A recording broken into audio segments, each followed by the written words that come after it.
Bem-vindo à série Família no Senhor. Estamos com muita alegria compartilhando a palavra de Deus e tratando a respeito do propósito de Deus com a família e aquilo que ela representa.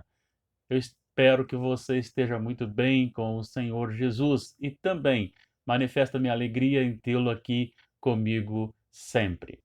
Vamos então à nossa palavra de hoje. No vídeo anterior, nós afirmamos que estaríamos tratando a respeito do divórcio. O divórcio, ele é permitido nas Sagradas Escrituras, ele não é permitido, e se é permitido só quando há exceções, é isso que vamos tratar em poucas palavras aqui.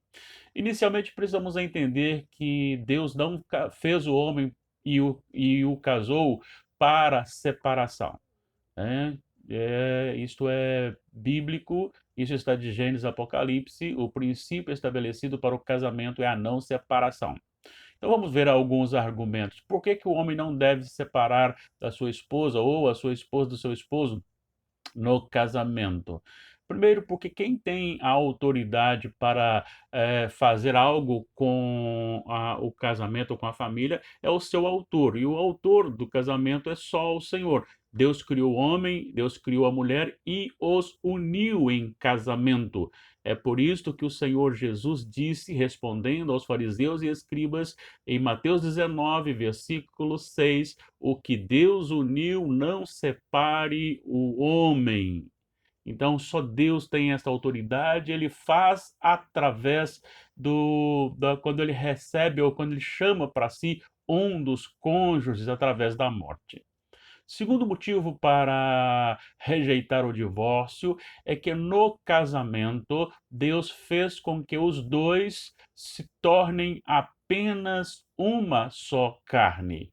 E sendo então uma só carne, isso significa que não há possibilidade de separação, porque você pode separar duas partes, duas coisas, mas ali é uma só carne. Então, cortar significa não separar, mas dividir. Então, não há possibilidade do divórcio para aqueles que estão no Senhor, porque o casamento torna-se uma só carne. No casamento, torna-se uma só carne. Terceira razão por que não devemos nos separar, porque o casamento carrega o simbolismo da salvação. Deus criou o homem, Deus criou a mulher e os uniu dentro de um propósito de ensinar, de apontar, de mostrar o plano da salvação. É por isso que em Efésios capítulo 2, versículo 25, é, a ordem é para que o homem, o marido, o esposo, ame a esposa como Cristo amou a igreja e a si mesmo se deu por ela. E no versículo 22, a ordem para a esposa é que ela seja submissa ao seu marido, como a igreja é submissa a Cristo. A palavra de Deus nos aponta chamando Cristo de noivo e a igreja de noiva. Então, o homem não pode separar-se da sua esposa, porque Cristo nunca abandonaria e abandonará ou abandonará a igreja. E a igreja também, se quiser ser fiel esposa, ela nunca poderá separar-se de Cristo, do contrário, ela estaria perdida. Então, tem esse simbolismo da salvação.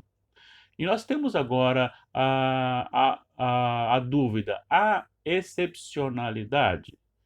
Pode-se, porque nós temos visto muitos se separando, inclusive pessoas que se dizem cristãs, inclusive líderes religiosos que se separam e casam-se novamente.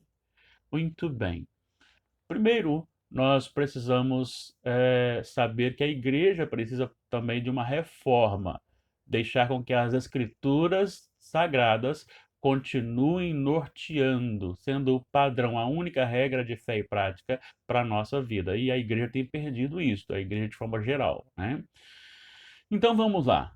O que e quando pode ser feito? Primeiro, Jesus nos deixou não algumas, né? Uma excepcionalidade e o apóstolo Paulo aponta para outra excepcionalidade. A que Jesus aponta é para a traição, o relacionamento sexual ilícito, o adultério. E ele diz no mesmo Mateus 19, no versículo 9, enquanto no 6 ele diz o que Deus uniu não pode separar o homem, ele diz no versículo 9 que, exceto em caso de adultério, exceto em caso de relação sexual ilícita. Neste caso, então, essa excepcionalidade apontada, a parte fiel e só a parte fiel, preste atenção nisso.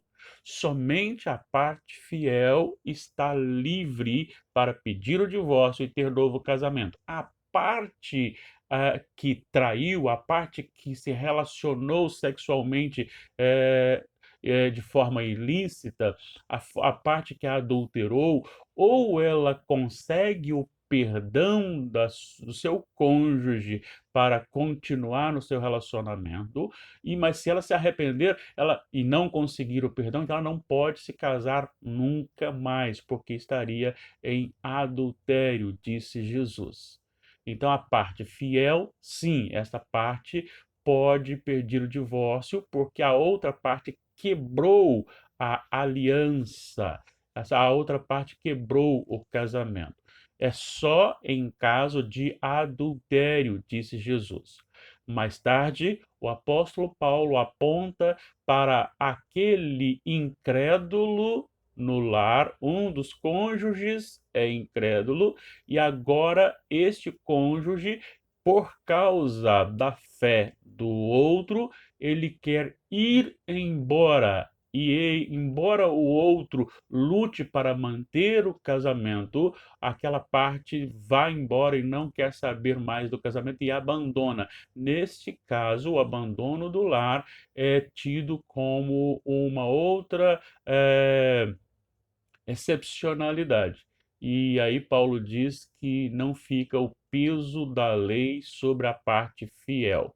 Lembrando que a parte fiel pode contrair novo matrimônio, mas a parte que foi embora, se arrepender, nunca mais poderá casar-se. E isto é para os dois lados, o adúltero e aquele que abandonou o lar. Não pode ter novo casamento, senão estará em adultério. São as palavras de Jesus e do apóstolo Paulo.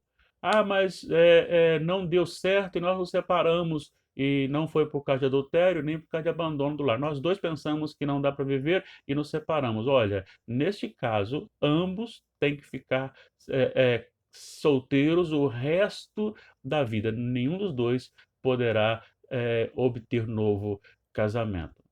Eu até acho essas palavras bastante duras, é verdade, mas é a palavra de Deus. Eu não posso negar a palavra de Deus. Esta é a palavra de Deus para o divórcio. Não pode ter divórcio.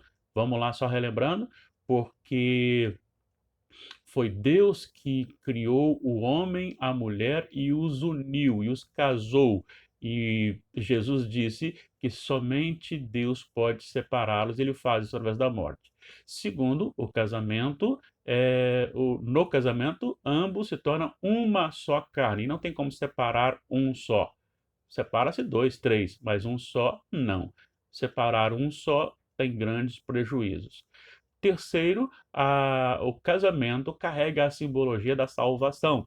Cristo é o noivo, a igreja é a noiva, e aí no casamento o marido é chamado, ordenado a amar a esposa como Cristo ama a igreja, e a igreja e a esposa submeter-se ao marido como a igreja submete-se a Cristo. Há excepcionalidade? Sim.